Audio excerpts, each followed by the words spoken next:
That's my personal bottle. Well, an experiment is necessary to find out if it's been drugged. I must find a way of making sure there was sleeping powder in my wine. And I have only the equipment around me, so it's not going to be easy. But if it were easy, anyone could do it. Let's give it a go. Yes, that might work. I'm going to try to separate the elements that make up the wine with absorbent paper. But first, I need to reduce the pigments in the wine, which would get in the way.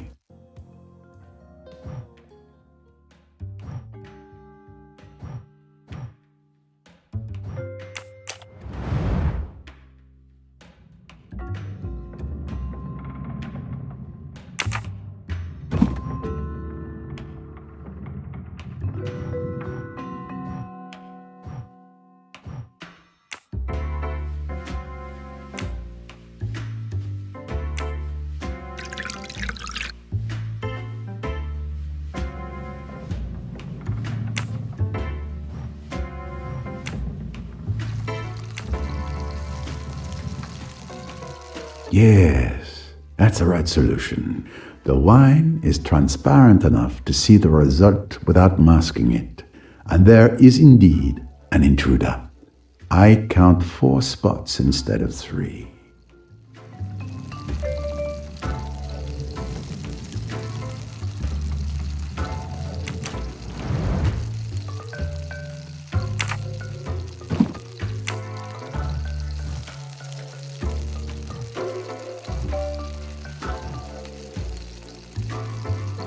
Not really. Almost. As I expected. My wine does contain a chemical compound that shouldn't be there. Something has been added to it. Given the strong reaction of the strip, it wasn't a small amount, and therefore it wasn't an accident. Someone has deliberately drugged me. Exact. Someone did drug me last night. But why?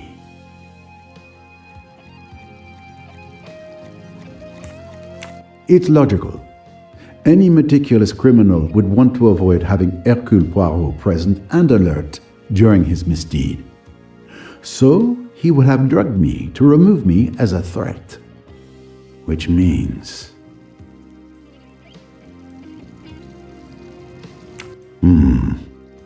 This clue proves that the crime was carefully premeditated. The fact that my bottle had been drugged before the murder, possibly several hours before, proves that the killer had as long as an hour or more before removing me as a danger.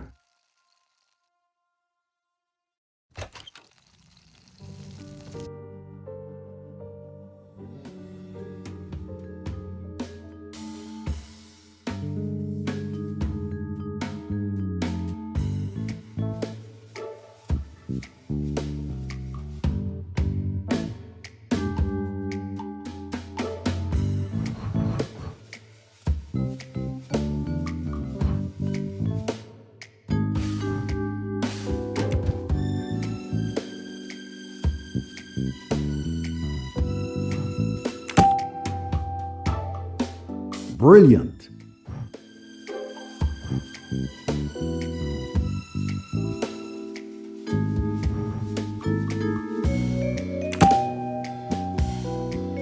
That's it.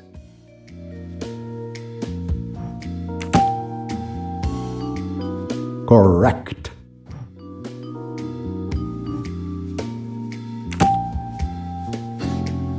Congratulations.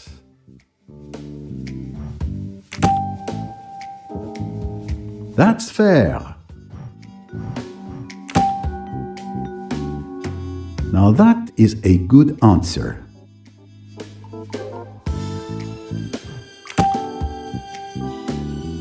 Absolutely.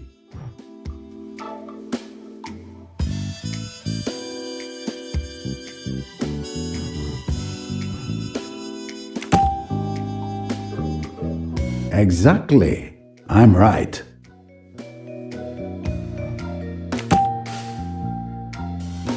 Fantastic.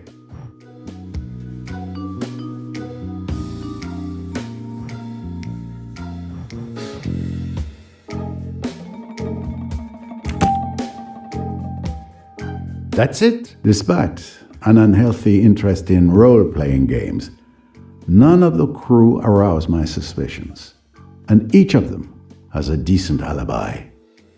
Another victory for Poirot, of course.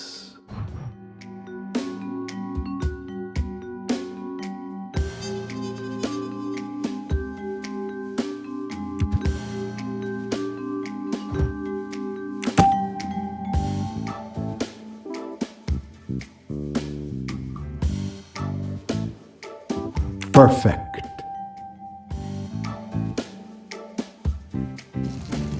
I think I understand how the murder happened.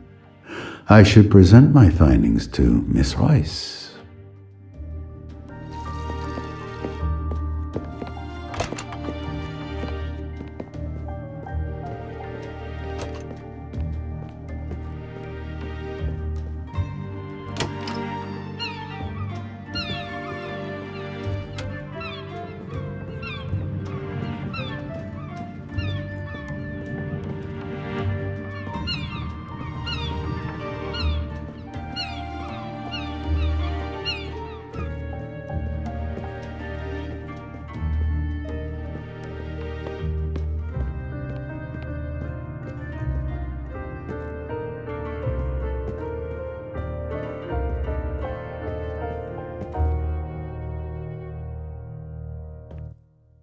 We have made progress in our investigation, but a significant problem remains.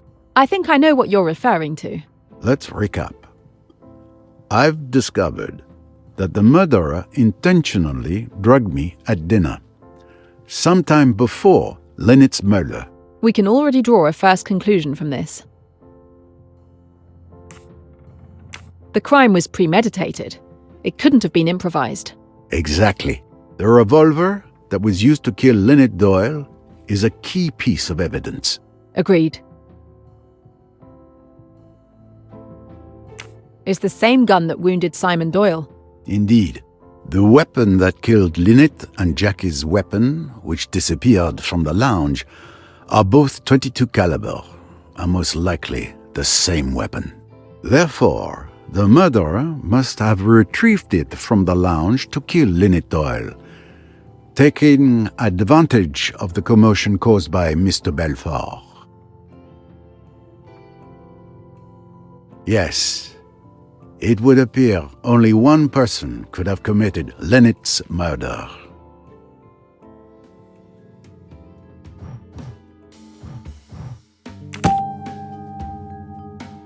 Impressive. And it would seem that only Mr. Belfort could anticipate that the revolver would be there last night, available to kill Mrs. Doyle since she threw it down there, knowing that thanks to the excitement, a convenient weapon would end up by chance in the lounge, ready to be used again. So if I follow your reasoning, Mr. Belfort should be the murderer. So it would seem. What do you think? Do you believe she killed Mrs. Doyle? Everything we've just said certainly accuses her. But there's a problem. That's exactly right. We have other evidence that exonerates Jackie. Yes, you're right. She simply was never alone all evening. Yes. If we trace the sequence of events.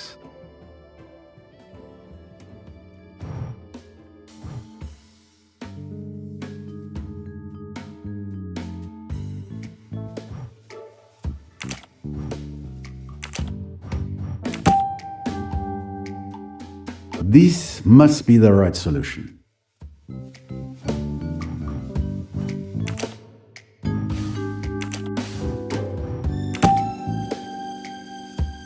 Well done.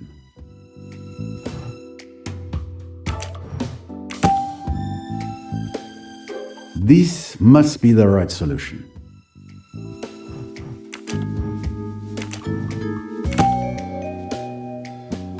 Right.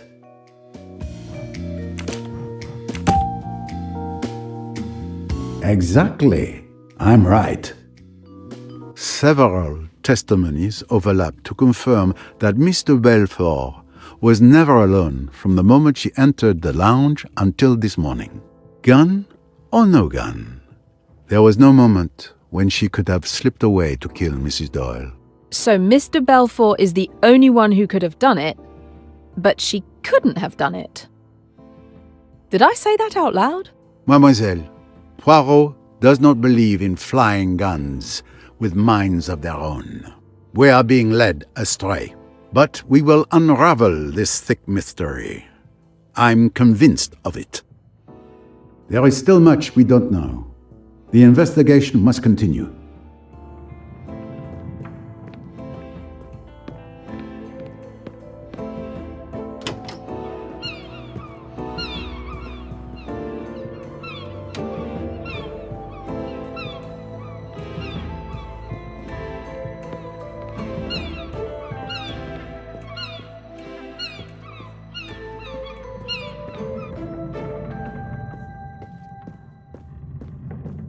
Enjoying the sunshine, miss?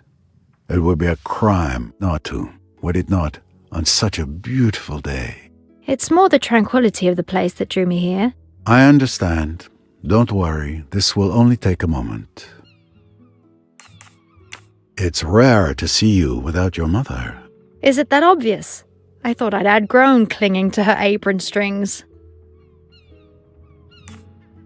What can you tell me about last night? My mother and I went to bed around 11 o'clock.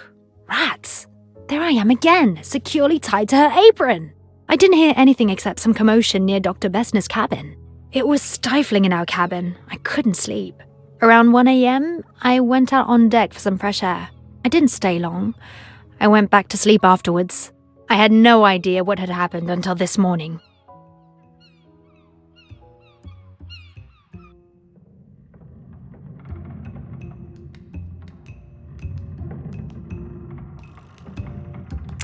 Are you absolutely sure you were just taking a walk? What do you mean?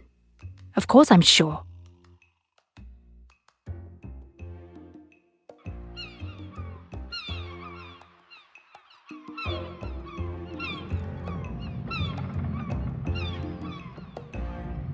Did you happen to go out on the starboard deck to throw something overboard? But who claims to have seen me? Miss Van Schuler and other passengers have confirmed hearing a splash at that time. Miss Van Schuler, that old busybody? Maybe she heard a splash. I didn't. She still refuses to admit anything. I need to know what was thrown overboard. There's only one thing left to do. Recover that sunken treasure. The steward, Tarek, might be able to help us. What can you tell me about Mrs. Doyle's pearl necklace? Her necklace? Nothing at all. I admit being pleased with myself. When I saw it, I wasn't jealous.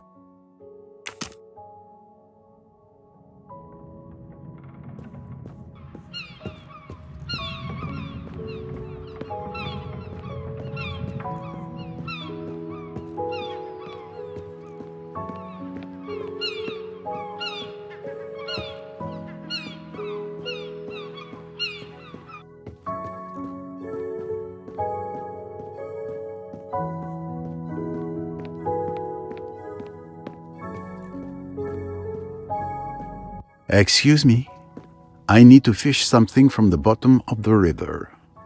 Do you have a tool you could lend me? I am not sure what would work the best. There's a clam rake in the ship's storeroom. It's a kind of rake with a net for collecting shellfish. Ah, a clam rake. But of course. Thank you.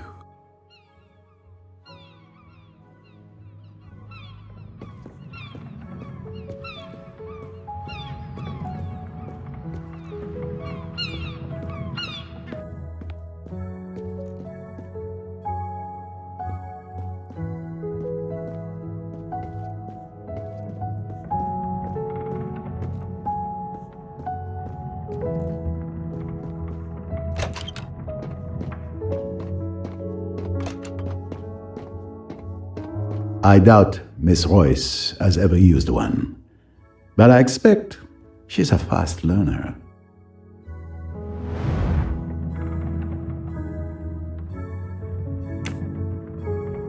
With this, Miss Royce should be able to fish out what Miss Otterbourne threw in the water. I'm not really dressed for it these days.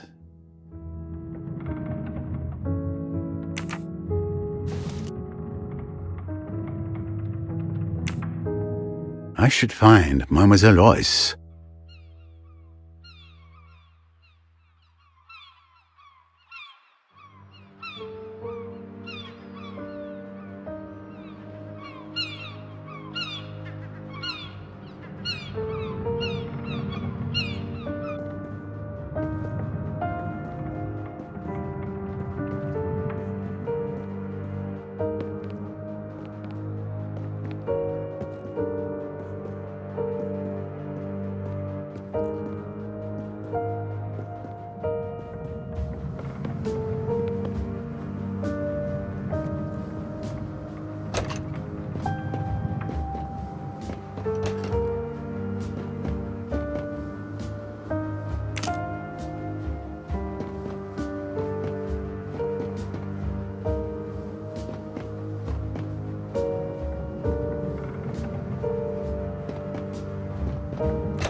Let's get started.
It has been damaged by water.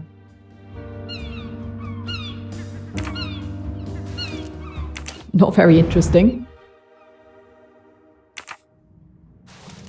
Yuck.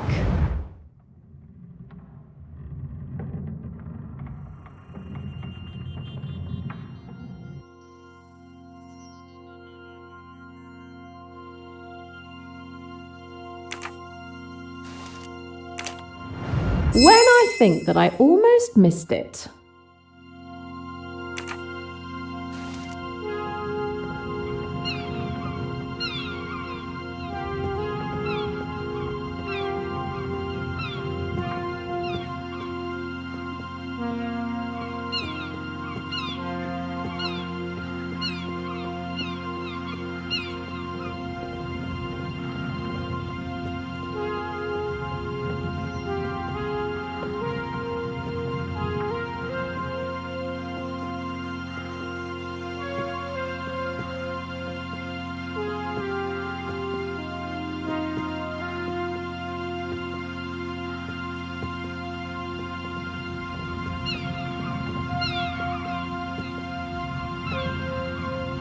Let's go fishing for clues.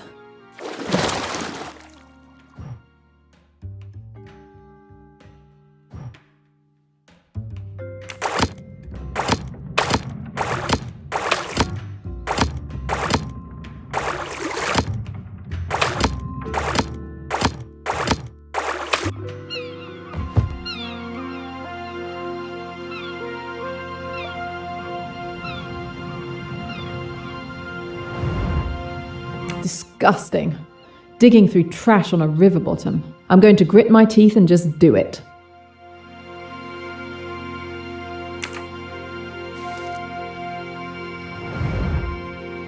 Not my style.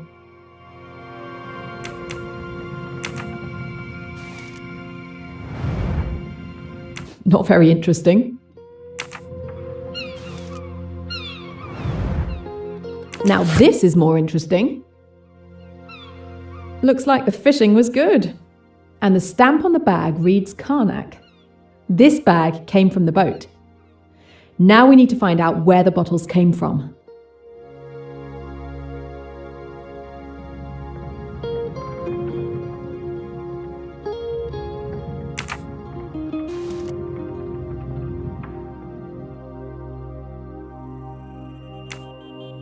Time to check in with Mr. Poirot.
I should bring Miss Royce up to date on what I have discovered.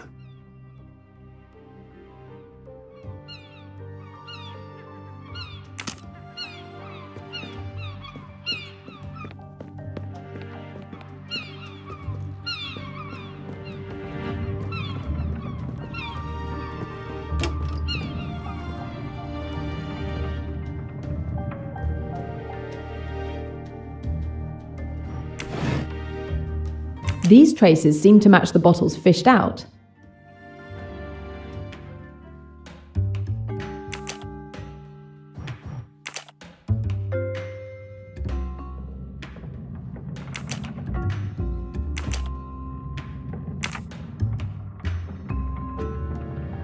These traces seem to match the bottles fished out.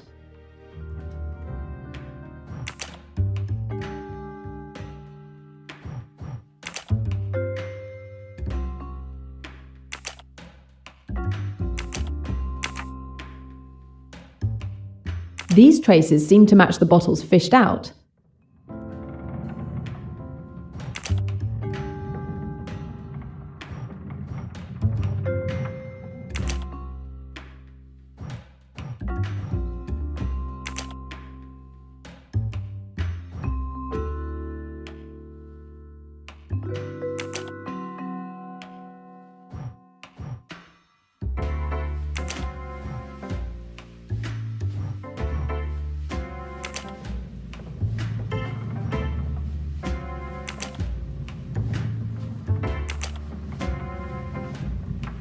The bottles match the traces perfectly. It can't be a coincidence. The recovered bottles belong to either Salome or Rosalie Otterborn.